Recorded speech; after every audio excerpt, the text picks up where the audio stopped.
Bonsoir les campeurs, bonsoir les campeurs. J'ai l'impression que ça me dit de rire. Et voici votre épisode de télévision communautaire. Aujourd'hui, au camping. Au camping. Au camping, on parle de Myrtle Beach.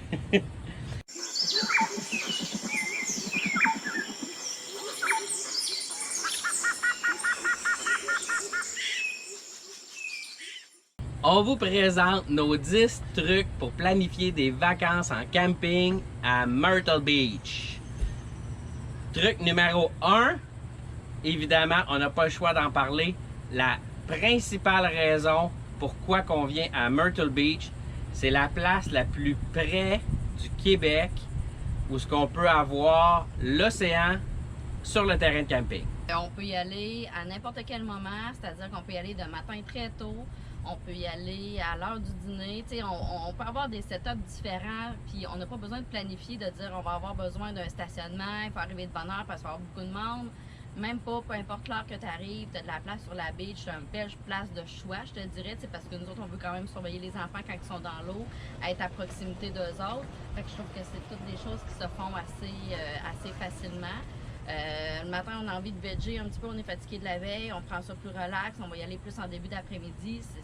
C'est le fun de pouvoir y aller n'importe quand. Une journée qui a moins fait beau, qu'on n'est pas allé, qu'on a fait plus de piscine. C'est pas grave, après le souper, on s'en va sur la beach. Ce qu'on n'a jamais fait avant, là. Ouais. Aller le soir sur la beach puis pouvoir en profiter, c'est aussi une autre façon de profiter de la beach, en fait, là. Fait que non, je trouvais ça le fun de ne pas se stresser. On fait-tu de lunch, on en fait-tu pas? On fait ce qu'on veut, en fait. Là, ça nous prend 4 minutes gros maximum, sans revenir à la roulotte. Tu as besoin d'avoir quelque chose, t'as oublié quelque chose. On a eu un enfant, nous autres, qui a eu besoin de changer de costume de bain parce qu'il était irrité. Bien, on revient à la roulotte, c'est pas grave. Là, ça prend 5 minutes, puis on est revenu. Puis... Fait que non, c'est vraiment très pratique. C'est bien le fun. Deuxième truc qu'il ne faut pas négliger, c'est la route pour se rendre ici.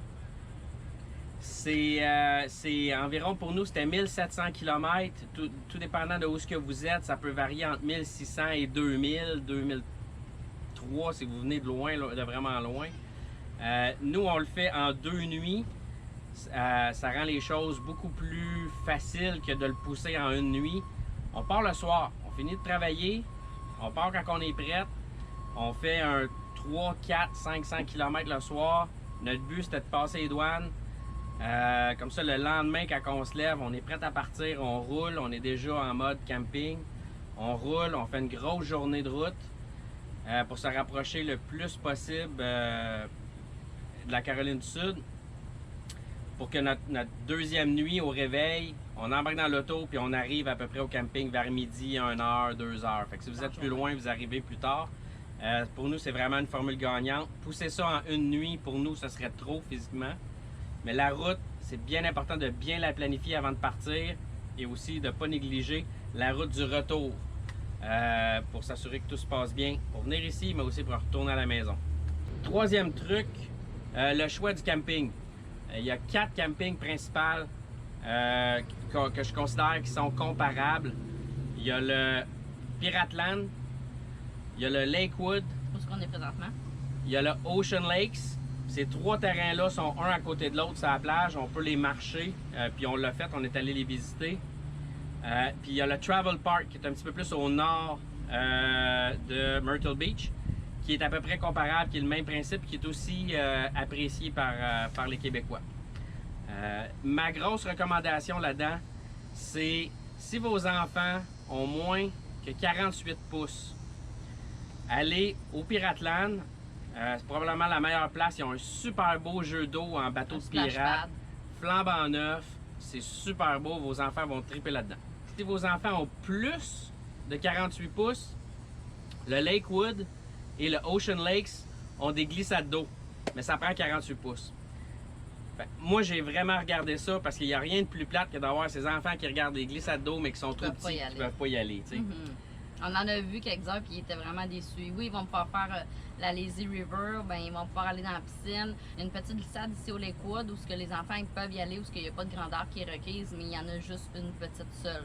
Fait que non, effectivement, les plus jeunes enfants, ceux-là qui ont même embarqué avec papa, maman dans un tube ou une trip, ça marchait pas, là. C'est comme assez sévère à ce niveau-là. Fait que, ouais, la grandeur, il faut le regarder. Quatrième truc, c'est bien important d'être conscient que les campings ici sont très chers. Ça varie entre 85 et 90 $ US la nuit. Par contre, l'avantage, c'est qu'on n'a pas obligé de réserver trop longtemps d'avance. Certaines personnes qu'on a rencontrées ici, qui ont resté à peu près 2 semaines comme nous, ont réservé 1 mois d'avance. Les terrains de camping sont tellement gros que, surtout en août, là, ils ont beaucoup de disponibilité. Je me suis fait dire, par exemple, qu'autour du 4 juillet pour la Fête nationale des Américains, c'est bien plein. Mais à part ça, vous êtes capable de vous trouver une place pour 2 semaines sans trop de difficultés là, dans un des 4 campings. Je pense qu'aussi le fait qu'ils ne t'attribuent pas un terrain en particulier, eux autres, ça leur laisse la flexibilité de pouvoir bouger du monde, aller jusqu'à la dernière minute. Fait que tu ne choisis pas ton terrain, tu vas choisir ta section, ce que tu veux être, tu vas dire tes préférences. Ils vont essayer d'en tenir compte le plus possible, puis ils vont t'attribuer un terrain à la dernière minute. Truc numéro 5, au niveau de la plage, super belle plage. L'eau, elle est excessivement chaude, pour ne pas dire très chaude. Je veux dire, tu n'as aucun frisson quand tu rentres dedans. C'est très beau, le fond de l'eau, il est très très beau, très agréable à se baigner. Les vagues sont différentes d'une journée à l'autre, d'une période à l'autre dans la journée aussi. Fait que tu peux faire du boogie board, tu peux juste te laisser flotter aussi. Tu sais, c'est comme, c'est pas trop nécessairement. Il y a eu une journée où on avait effectivement plus de vagues, mais il y avait quand même une surveillance, puis ça se faisait très très bien. On a remarqué qu'il y avait quand même beaucoup de courant, fait que pour des très jeunes enfants, ça peut être quelque chose qui soit à considérer. Aller se baigner tout ça dans la mer, ça va peut-être être plus difficile. Fait que oui, effectivement, pour des jeunes qui savent un petit peu moins nager, ça demande un petit peu plus de surveillance puis de vérification pour les enfants. Truc numéro 6, très important de savoir qu'en Caroline du Sud, à Myrtle Beach, il y a énormément de fourmis rouges. Dès votre arrivée dans le camping, ça vous prend un tueur de fourmis rouges. Il y en a différentes sortes en spray, en push-push, en poudre. Mais dès votre arrivée, vous achetez ça au Walmart avant de rentrer sur le camping. Puis dès votre arrivée, quand vous dépinez, vous badigeonnez très agréablement vos roues, vos niveaux. Il y en a même qui en mettent sur leur roue d'auto pour éviter que ça rentre dans votre roulotte. Puis il y en a qui en saupoudrent aussi tout autour de leur terrain pour éviter qu'ils se fassent mordre. Les tapis aussi. Mieux vaut prévenir que guérir. Mettez-en dès votre arrivée, puis après chaque pluie, puis au besoin. Puis achetez pas du stock du Québec, achetez du stock d'ici, il est pas mal plus fort. Ils n'ont pas les mêmes lois environnementales, là. Il est plus chimique ici, il travaille très bien. Ça peut sauver votre roulotte, puis sauver vos enfants là, de piqûres, parce que c'est des fourmis qui piquent, ça fait des cloches d'eau, ça brûle. Ils appellent ça des fire ants, des fourmis rouges. Ouais. Truc numéro 7, les cartes de golf.